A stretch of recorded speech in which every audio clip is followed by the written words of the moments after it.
नमस्कार व्यूअर्स, मैं हूं अमीश देवगन और इस समय मेरे साथ एक बड़े न्यूज मेकर हैं। मेरे साथ भारतीय जनता पार्टी के member of parliament Nishikant Dubey हैं। निशिकांत दुबे, आपका अभिनंदन है न्यूज 18 नेटवर्क पर। मेरा पहला और स्पष्ट सवाल आपसे, आप पहले तो कैसे हैं?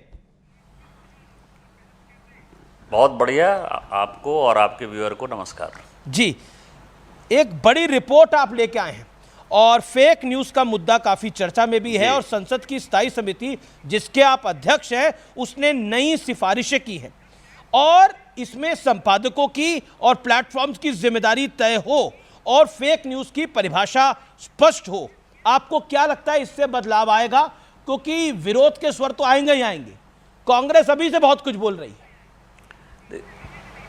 देखिए, कांग्रेस कैसे बोल रही है मुझे नहीं पता, क्योंकि ये जो कमेटी है 31 सदस्यीय कमेटी, इसमें कांग्रेस के भी सदस्य हैं, अपोजिशन के भी सारे पार्टियों के, तृणमूल कांग्रेस के सदस्य हैं, शिवसेना के सदस्य हैं, डीएमके के सदस्य हैं, समाजवादी पार्टी के सदस्य हैं। कोई ऐसा दल नहीं है जिसके सदस्य नहीं है।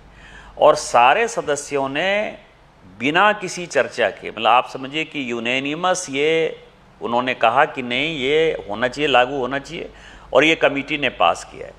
और इसमें एक चीज़ केवल समझने वाली बात है, कांग्रेस पता नहीं क्यों विरोध कर रही है। उस जो हमने रिपोर्ट दी है, उस रिपोर्ट में एक स्पष्ट चीज़ है कि जो सांसद हैं, जो विधायक हैं, जो बिजनेसमैन हैं, जो आपके जैसे बड़े पत्रकार हैं, या जो भी मीडिया में लगे हुए लोग हैं, या जो कहीं नौकरी करते हैं, आईएएस हैं, आईपीएस हैं, उनके पास साधन है, संसाधन है, वो हायर कर लेते हैं लोगों को, वो अपनी बातें कह देते हैं। लेकिन जो गांव ग्रामीण के 140 करोड़ लोगों में से जो महिलाएं हैं, जो बच्चे हैं, जो किसान हैं, कितनी आत्महत्याएं हो रही हैं। आप देखिए कि कई एक ऐसे देश हैं जो ये करें कि बच्चों से ये मोबाइल हटाओ, ये सिगरेट और शराब के लत से भी ज़्यादा जो है खतरनाक लत है। तो जो ग्रामीण क्षेत्र के लोग हैं, जो महिलाएं खासकर हैं, जो बच्चे खासकर हैं, जिनका बचपना खत्म हो रहा है, महिलाओं की आत्महत्या हो रही है, उनके फेक जो है वीडियो रिलीज़ हो रहे हैं। और एक बार यदि गांव में ये हो जाता है कि लड़की का जो है चाल चलन ठीक नहीं है, तो उसके शादी में, विवाह में, उसके बाहर घूमने में समस्या होती है। तो इस तरह के प्लेटफॉर्म। दूसरा जो सवाल होता है, राष्ट्र का सवाल है कि राष्ट्रद्रोही चीजें जो आपने ऐसा रिपोर्ट में लिख क्या दिया है? ऐसा रिपोर्ट में लिख क्या दिया है कि ये चाय के प्याले में तूफान टाइप हो गया है? लिखा क्या है? बड़ी बातें क्या हैं? अगर मैं 4 बड़ी बातें पूछूं, 5 बड़ी बातें पूछूं। देखिए, 5 बड़ी बातें। सबसे बड़ा सवाल तो मैंने आपको कहा कि जो ग्रामीण महिलाएं हैं, जो बच्चे हैं, उनके प्रोटेक्शन के लिए हमने कहा है कि उसके लिए प्लेटफॉर्म जो है, अभिव्यक्ति की आज़ादी होनी चाहिए, लेकिन उनका प्रोटेक्शन होना चाहिए।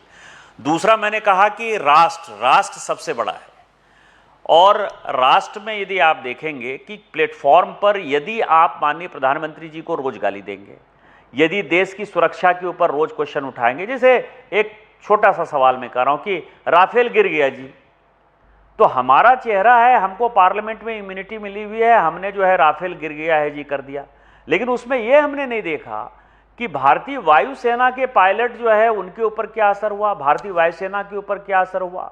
दूसरा, आप सेंसिटिव इंफॉर्मेशन यदि लीक करते रहते हैं और बेतरतीब आप कहते कि चाइना हमसे बड़ा है और चाइना जो है हम उसका मुकाबला नहीं कर सकते हैं, हम यदि कह दें कि किसी चीज का जो है खरीदारी, तो ये जो राष्ट्र का सवाल है और उसमें जो आप क्रिएट करते हैं माहौल, सोरोस फाउंडेशन और ये सब के माध्यम से जो चीजें देश को टुकड़ा करना चाहती है, तो हमने कहा कि राष्ट्र के सवाल पर फैक्ट चेक यूनिट होनी चाहिए। बिल्कुल सही बात है, फैक्ट चेक एक यूनिट होनी चाहिए।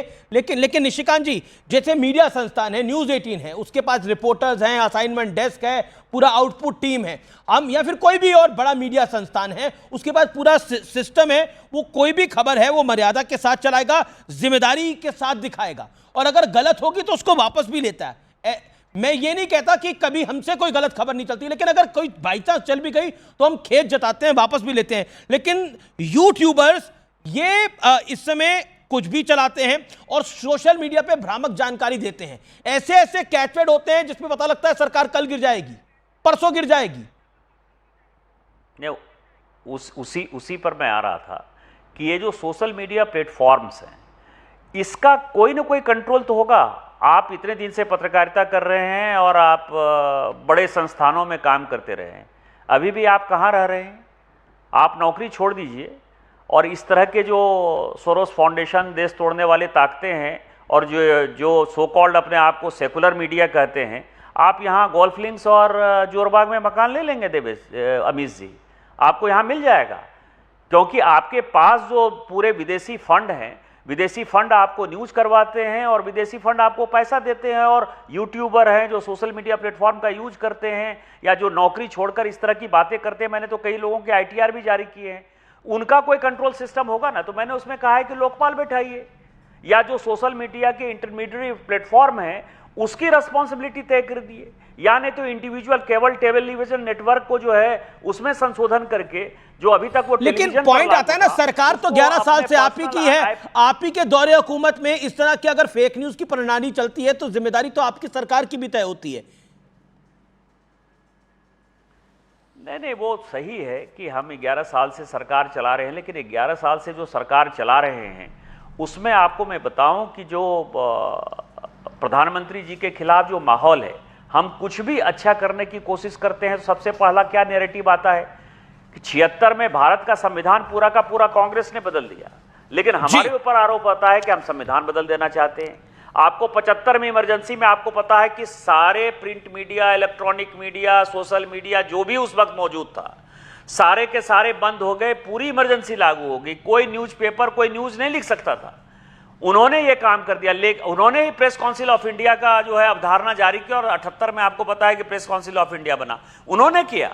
लेकिन आज यदि हम कुछ करने की कोशिश करेंगे कि भैया अपने ही संस्थान में एडिटर के ऊपर, सब एडिटर के ऊपर, डेस्क एडिटर के ऊपर, रिपोर्टर के ऊपर कुछ ना कुछ जिम्मेवारी दीजिए, तो कहा जाएगा कि हम जो है वो पूरा मीडिया को कंट्रोल करना चाहते हैं। हमारी सरकार का, और मैं आपको बताऊं कि हमारी कमेटी की जो रिपोर्ट है उसमें भी हमने स्पष्ट तौर पर कहा है कि हम किसी के मालिक नहीं है भैया। हमको ना यूट्यूब को कंट्रोल करना है, ना एक्स प्लेटफॉर्म को करना है, ना प्रिंट मीडिया को कंट्रोल करना है, ना इलेक्ट्रॉनिक मीडिया को कंट्रोल करना है। हम तो एक ऐसी कमेटी चाहते हैं जिसमें फैक्ट चेक यूनिट हो, जिसमें लोकपाल हो। लेकिन आरोप तो आप ही की सरकार पे लगता है कि आप तानाशाही चाहते हैं, आप मीडिया गोदी चाहते हैं, यही सब आप पे आरोप लगते हैं। आप ये देखिए ना कि गाना, केवल एक गाने के आधार पर आपको पता है कि किशोर कुमार को जो है जेल भेज दिया गया था, इसी केवल एक गाना गाने के आधार पर। कितने गाने जो है माननीय मोदी जी के खिलाफ 11 साल में बने होंगे। सोशल मीडिया पर रोज जो है उनके माँ को, उनके पिताजी को, उनके व्यक्तित्व के ऊपर रोज गाली होती है, कभी कोई डिग्री के ऊपर गाली करता रहता है। लेकिन आप ये बताइए कि एक आदमी अरेस्ट हुआ है, लेकिन अपोजिशन की जहाँ जहाँ सरकार है, स्टालिन के खिलाफ यदि किसी ने कुछ कह दिया, आप देखिए कि बंद होता है कि नहीं होता है। ममता जी के खिलाफ जहां स्टेट पुलिस है वो बिल्कुल संक्षेप में निशिकांत जी पूछना चाहता हूं। अगला सवाल मेरा बहुत महत्वपूर्ण है। नेपाल में भारी हिंसा हुई, बहुत दुखद है, लेकिन भारत में बैठे विपक्ष के नेता हमारे देश के लिए इस तरह की काम ना करने लगे। मैं आपके मित्र को कोट करता हूं, संजय राउत को, बीजेपी के भी बड़े शुभचिंतक हैं। यह हादसा किसी भी देश में हो सकता है, सावधान रहिए। अब एक सपा के नेता है, वो कहते हैं नेपाल के प्रधानमंत्री का घर जनता ने आग के हवाले कर दिया और 75 साल का तानाशाह यहां सत्ता छोड़ना नहीं चाहता। राज्यसभा सांसद हैं आप आम आदमी पार्टी के संजय सिंह। लोकतंत्र में अगर आप जनता के अधिकार छीनेंगे तो विद्रोह होगा। कांग्रेस के नेता है, वो तो सीधे सीधे कह रहे हैं कि चीन के दोस्त प्रधानमंत्री ओली ने इस्तीफा दिया, अब अगला नंबर आपका है। अब आप बताइए क्या कहेंगे। दुखद है जो नेपाल में हुआ, लेकिन ये देश में काम ना कर रहे हैं करने की। इसमें देखिए, नेपाल दुखद है और नेपाल की घटना के बारे में अपने को जो है सहानुभूति होनी चाहिए, नेपाल के लोगों के साथ सहानुभूति होनी चाहिए। आज सुबह ही मैं, हमारे बहुत पुराने मित्र हैं, एक्सप्रेस में यहाँ काफ़ी दिन तक काम करते रहे और मेरे बहुत करीबी मित्र हैं युवराज घिमरे साहब। आज उनको जो है सुबह मैंने नाश्ते पर बुलाया था, मैं उनके साथ काफ़ी देर बैठा था, तो मैंने नेपाल को समझने की कोशिश की। लेकिन मैं आपको बताऊँ कि संजय राउत साहब जो है यदि नहीं रहते तो भारतीय जनता पार्टी इतनी मजबूत नहीं होती। लेकिन संजय सिंह साहब का जहां तक सवाल है, दोनों प्रस्नों का मैं जवाब देना चाहता हूं। लेकिन कांग्रेस के प्रवक्ता भी यही बात बोल रहे हैं कि भारत में ऐसा होना चाहिए, नेपाल जैसी स्थिति। मैं ये मतलब लूटम लाट, खींचम खाची नेताओं के साथ। मुझे लगता है कि अन्ना हजारे आंदोलन और निर्भया कांड जो है ये देश भूल चुका है। यदि 2013-14 की स्थितियों को आप करेंगे तो भारत में इस तरह से सत्ता परिवर्तन करके अरविंद केजरीवाल जी भ्रष्टाचार के नाम पर, भ्रष्टाचार के विरोध में शासन पर बैठ चुके हैं कि हम भ्रष्टाचारी को हटाएंगे। वो बात अलग है कि वो सत्ता में आने के लिए तुरंत जिस कांग्रेस को गाली देते थे उसी सोनिया जी के साथ, शीला दीक्षित के साथ अभी तो ये बीजेपी और मोदी के लिए बोला जा रहा है ना, ये सब कुछ अभी तो आप लोगों के लिए और मोदी के लिए बोला जा रहा है। मैं ये कह रहा हूं कि वो भूल गए ना। नहीं, जनता को बताना जरूरी है ना। मैं ये बताना चाहता हूं, ये जितने यूट्यूबर आज की डेट में, जितने बड़े पत्रकार हैं, वो सब तो अरविंद केजरीवाल को बॉस बनाए हुए थे, भ्रष्टाचार के खिलाफ मुहिम के एक बड़े नेता बनाए हुए थे, भ्रष्टाचार के आधार पर जेल में गए, और उसके बाद आपको पता है कि क्या हुआ, कि उन्होंने जो है लालू प्रसाद जी के साथ हाथ मिलाया, उसी पवार साहब को जो गाली देते थे उसके साथ हाथ मिलाया, शीला दीक्षित के साथ सरकार बनाया। लेकिन मैं ये कह रहा हूं, मैं आपको दूसरी बातें कह रहा हूं कि बांग्लादेश और नेपाल में जो हुआ, संजय राउत को नहीं पता है तो मैं बता देता हूं कि दो चीजों के कारण वहां आंदोलन हुए। एक तो परिवारवाद के खिलाफ आंदोलन हुआ, दूसरा भ्रष्टाचार के खिलाफ आंदोलन हुआ। पूरा देश ये मानता है कि मोदी जी ईमानदार हैं, ईमानदार थे और ईमानदार रहेंगे। पूरी सरकार पे 11 साल में आज तक 1 रुपये का छींटाकशी नहीं है। तो आप क्या कह रहे हैं, डर उनको लगना चाहिए? नेपाल और बांग्लादेश की स्थिति, नेपाल और बांग्लादेश की स्थिति यदि बनेगी, और मैं आपके चैनल पर ऑन रिकॉर्ड ये बात कह रहा हूं, सबसे पहले गांधी परिवार भागता हुआ नजर आएगा, उसके बाद जितनी परिवारवादी पार्टी है, चाहे वो उद्धव ठाकरे साहब हों, अखिलेश यादव साहब हों, स्टालिन साहब हों, लालू प्रसाद यादव साहब हों, ममता जी हों, एक आदमी इस देश में नहीं नजर आएगा। सभी लोगों को लगता है कि ये राजतंत्र नहीं है, राजा का बेटा राजा नहीं बनेगा। रहे यही है, यही बांग्लादेश में हुआ परिवारवाद तो के आप खिलाफ। कह रहे हैं कि अगर ये जेनजी टाइप का आंदोलन यहां होता है तो सबसे पहले गांधी परिवार, स्टालिन परिवार, यादव परिवार ये भागता हुआ नजर आएगा यहां से। एक भी आदमी नहीं नजर आएगा, सभी के मकान जलाए जाएंगे, सभी के दुकान जलाए जाएंगे, सभी को, मैं आपको बताऊं कि सभी को दूसरे देश में शरण लेनी पड़ेगी। यदि इस तरह का माहौल, जिस तरह से राहुल गांधी विपक्ष के साथ मिलकर करना चाहते हैं और जिस तरह की बयानबाजी संजय राउत जी और संजय सिंह जी कर रहे हैं, यही होना है। और मैं आपके चैनल पर ऑन रिकॉर्ड ये बातें कह रहा हूं, यही होना है। परिवारवाद के खिलाफ यदि लड़ाई होगी, भारतीय जनता पार्टी को छोड़कर और कम्युनिस्ट पार्टी को छोड़कर इस देश में कोई दूसरी पार्टी नहीं है जो परिवारवाद में ग्रसित नहीं है। एक अध्यक्ष हटता है, यदि मां अध्यक्ष हटेगी तो बेटा बनेगा, यदि बेटा अध्यक्ष हटता है तो उसका बेटा बनेगा या उसकी वाइफ बनेगी। तो सारे परिवारवाद, सारे लोग फ्रस्ट्रेशन में हैं। यादव के नेता केवल लालू प्रसाद जी और मुलायम सिंह यादव के ही परिवार के लोग होंगे कि कोई और यादव का नेता होगा? इसीलिए ममता बनर्जी जी के बाद अभिषेक बनर्जी जी ही होंगे, उद्धव ठाकरे के बाद आदित्य ठाकरे होंगे। राज ठाकरे के साथ उन्होंने हाथ मिला लिया क्योंकि परिवारवाद टूटता हुआ नजर आ रहा है। तो इसीलिए यदि जेन जेड की तरह कोई भी यहां आंदोलन होगा और यदि इसको भड़काने की कोशिश करेंगे राहुल गांधी जी, संजय सिंह जी और संजय राउत जी, तो हम उनका स्वागत करते हैं।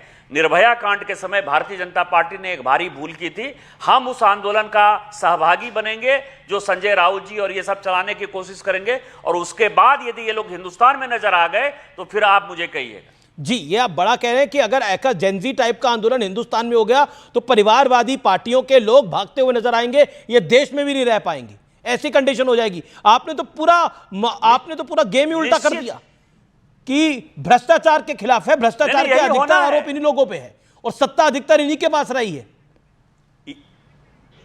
यही होना है। सभी लोग पूछेंगे कि मान लीजिए कि आपके बाप दादा राजनीति में थे तो आपके पास गाड़ी था, घोड़ा था, मकान था, आज करोड़ों के मालिक बने हुए हैं। यही तो होगा कि परिवारवादी लोगों ने एक नया राजतंत्र घोषित कर दिया है और इसीलिए यही होना है जी। और वो यदि कर रहे हैं तो बहुत अच्छा कर रहे हैं। मेरा और मोदी जी का जहां तक सवाल है, मोदी जी का साफ सुथरा ट्रैक रिकॉर्ड है, इसीलिए भारतीय जनता पार्टी के किसी कार्यकर्ता को परेशान होने की आवश्यकता नहीं है जी। लेकिन मेरा अगला सवाल है कि राहुल गांधी की सुरक्षा को लेकर सीआरपीएफ के डीजी ने एक पत्र लिखा है और आरोप है कि राहुल गांधी अपनी सुरक्षा को बिल्कुल गंभीरता से नहीं लेते, और आरोप है कि 9 महीनों में 6 विदेशी दौरे पे गए हैं राहुल गांधी और सुरक्षा प्रोटोकॉल का उल्लंघन किया है। देखिए, राहुल गांधी जी विदेश जाएं, इसमें किसी को कोई परेशानी नहीं है, लेकिन राहुल गांधी जी इस देश की एक एसेट है। राहुल गांधी जी प्रतिपक्ष के नेता है और उनकी सुरक्षा जो है वो भारत सरकार का जिम्मा है। और उनके परिवार में इस तरह की हत्याएं हो चुकी हैं। इंदिरा जी को उनके घर में मार दिया, राजीव गांधी जी को तमिलनाडु में मार दिया गया। 2 इस प्रकार की हत्याएं हो चुकी हैं और इसीलिए विदेशी ताकतें जो भारत को अस्थिर करना चाहती हैं वो ताकतें भी लगी हुई। आपने देखा कि डोनाल्ड ट्रंप के कैंपेन में ट्रंप, अमेरिका जो अपने आप को बड़ा सुरक्षित मानता है, उनके ऊपर भी अटैक हुआ। और कल जो कुछ भी हुआ, उनके जो हार्डलाइनर थे, जो बड़े अच्छे ओरेटर थे, 31 साल 32 साल के लड़के को किस तरह से भाषण देते हुए जो है मार दिया। तो जब राहुल गांधी जी इस तरह से जाते हैं छुट्टियां मनाने के लिए और वो सुरक्षा के साथ खिलवाड़ करते हैं, ये देश के लिए बहुत ही दुर्भाग्यपूर्ण है। और मैं कांग्रेस पार्टी के सभी नेताओं से आग्रह करूंगा कि कम से कम देश के लिए राहुल गांधी जी की सुरक्षा बहुत आवश्यक है। बड़ा इंपॉर्टेंट पॉइंट आप कह रहे हैं, वो भारत सरकार के साथ कोऑपरेट करें। जी मैं कह रहा हूं कि भारत सरकार के साथ सुरक्षा का जो है वो अपना पूरा आइटिनरी जो है शेयर करें। कल को कोई बुरी घटना हो जाएगी तो देश जो है एक अच्छे नेता को खो देगा, क्योंकि राहुल गांधी जब तक हैं तब तक भारतीय जनता पार्टी बड़े मजे से जीतती है। भारतीय जनता पार्टी के लिए वो मजबूत आदमी है, इसीलिए मैं चाहता हूं कि वो सुरक्षित रहें, संरक्षित रहें, लेकिन वो भारत सरकार को अपनी सुरक्षा के बारे में बताते रहें। उनको जहां छुट्टी मनानी है, मौज मस्ती मनानी है, मनाते रहें, लेकिन सुरक्षा के साथ खिलवाड़ नहीं करें। जी, आपका शुक्रिया। लेकिन बिहार के तमाम नेताओं से आपकी बात हो रही है? जी, मेरी बिहार के सभी नेताओं रूडी जी से भी होती है बात? के सभी नेता मेरे लिए सम्मानित है, वो मेरे सम्मानित नेता हैं, मैं उनका बहुत आदर करता हूँ। 7 बार के सांसद हैं, मैं 4 बार का सांसद हूँ, वो विधायक रह गए। कहाँ राजा भोज, कहाँ गंगू तेली, मेरे और रूडी जी में कोई तुलना थोड़े है। अच्छा, आप रूडी जी को राजा भोज कह रहे हैं और अपने आप को गंगू तेली कह रहे हैं। नित्यं वृद्धा पसे विनः। जी, वो अभिवादनशीलस्य और नित्यं वृद्धा पसे विनः चत्वारि तस्य वर्धन्ते आयुर्विद्या शोबलम। मैं उनको प्रणाम करता रहूंगा तो मैं बढ़ता रहूंगा। आप उनको प्रणाम करते रहेंगे। Interesting way to answer. Thank you so much Nishikant Dubey, बड़े बड़े खुलासे आपने करे और हर सवाल का जवाब बड़ी स्पष्टता से दिया। बहुत बहुत धन्यवाद न्यूज़ 18 के साथ जुड़ने के लिए।